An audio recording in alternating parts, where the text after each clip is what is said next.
2017 সালের মারপিটের ঘটনায় BDA chairman সহ মোট 13 জনের সাজা ঘোষণা করল বর্ধমান জেলা আদালত।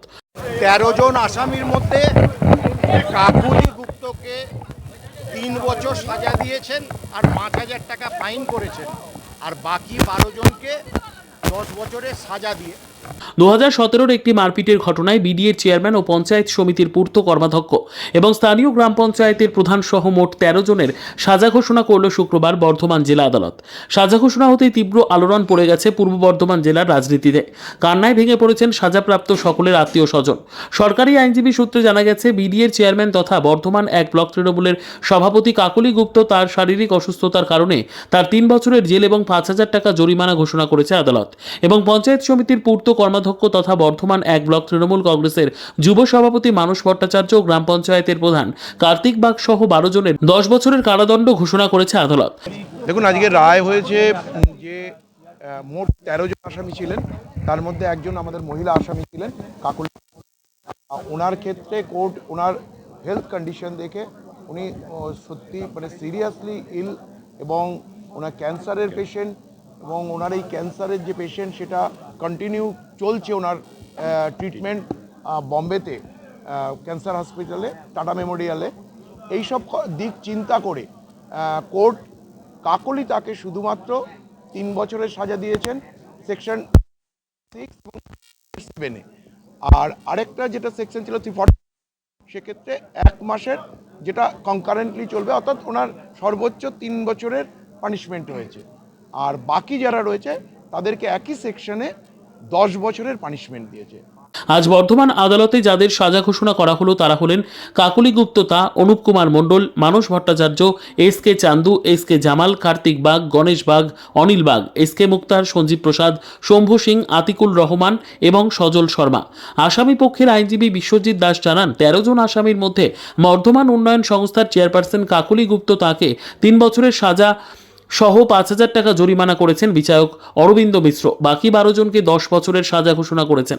কাকলি গুপ্ত তায়ের জন্য বেল পিটিশন করা হবে এবং বাকিরা উচ্চ আদালতের দ্বারস্থ হবেন। কোর্ট রায় দিলেন, টোটাল 13 জন আসামি ছিল, তার মধ্যে কাকলি গুপ্ত উনি খুবই অসুস্থ, সেটা নিয়ে এর আগে হিয়ারিং হয়েছিল। আসামি পক্ষের কাকলি গুপ্ত তরফে যিনি আইনজীবী ছিলেন বিশ্বজিৎ দাস, উনি ওনার শারীরিক দিক দিয়ে উনি অনেক মেডিকেল পেপার, ওনার ব্লকেজ অফ হার্ট, ওনার ক্যান্সারের পেপার কোর্টে ফাইল করেছিলেন, সেগুলোর হিয়ারিং হয়েছিল এবং সব কিছু বিবেচনা করে আজকে আদালত কাকলি গুপ্তর ক্ষেত্রে 326 আর 307 এই দুটো সেকশন কনসিডার করেননি। কাকলি গুপ্তর ক্ষেত্রে 341 আর 34 এই দুটো সেকশনকে কভার করে কোর্ট কাকলি গুপ্তকে 3 বছরের কারাদণ্ড দিয়েছেন।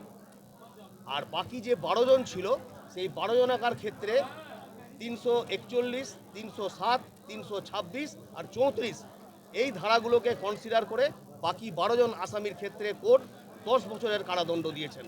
ওই 12 জন যারা আছেন তারা বেল আবেদন করতে পারবেন না, তাদেরকে হাইকোর্টে বেল আবেদন করতে হবে, কিন্তু কাকলি গুপ্ত এখানেই বেল আবেদন করতে পারবে, যেহেতু 3 বছর সাজা দেওয়া হয়েছে। 3 বছর জরিমানা 5,000 টাকা।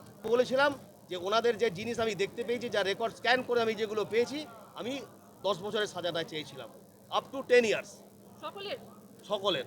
এবং কাকলি তায়ের ক্ষেত্রে আমি কোর্টকে আমার প্রেয়ার ছিল অন বিহাফ অফ স্টেট, আমি কাকলি গুপ্তর ক্ষেত্রেও আমি টোটাল পেপার দেখেছিলাম এবং সেই টোটাল পেপার দেখে আমার যেটা মনে হয়েছে সত্যি উনি অসুস্থ, ওনার ব্লকেজ অফ হার্ট ডাক্তারের পেপার এবং ক্যান্সার অ্যাজ ওয়েল অ্যাজ ক্যান্সারের পেপার, সেগুলো দেখে আমার মনে হয়েছিল যে এটা কনসিডার করা উচিত কাকলি গুপ্তর ক্ষেত্রে, এবং কোর্ট সেটা কনসিডার করেছেন এবং কোর্ট সেটা ওপেন কোর্টে সেটা ডিক্লেয়ারও করেছেন। সরকারি আইনজীবী হরিদাস মুখার্জি সাংবাদিকদের মুখোমুখি হয়ে জানান, শুক্রবার কোর্ট রায় দিলে মোট 13 জনের, যার মধ্যে কাকলি গুপ্ততা ভীষণ অসুস্থ, আগেই হিয়ারিং হয়েছিল।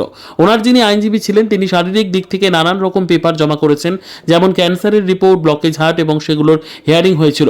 সবকিছু বিবেচনা করে শুক্রবার আদালত কাকলি গুপ্তর ক্ষেত্রে 3 বছর কারাদণ্ড ও 5,000 টাকা জরিমানা এবং বাকিদের ক্ষেত্রে 10 বছর কারাদণ্ড ঘোষণা করেন। কাকলি গুপ্ত তায়ের ক্ষেত্রে 326, 307 এই দুটি ধারা দেওয়া হয়েছে, সেই ধারায় সাজা ঘোষণা। তৃণমূল মুখপাত্র প্রসেনজিৎ দাস জানান, 17 সালের ঘটনায় যিনি আহত হয়েছেন তিনি বলেছেন কি আহত করেছে চিনি না, এবং যারা সাক্ষী দেন তারাও বলেছেন চিনি না। তারপরেও জজ সাহেব এই রায় দিয়েছেন, রায়ের বিষয়ে কিছু বলতে চাই না। 17 সালের ঘটনা, যিনি আহত হয়েছেন তিনি বলছেন চিনি না, আর যারা সাক্ষী তারাও বলছে চিনি না। তারপরেও জজ সাহেব এই রায় দিয়েছে।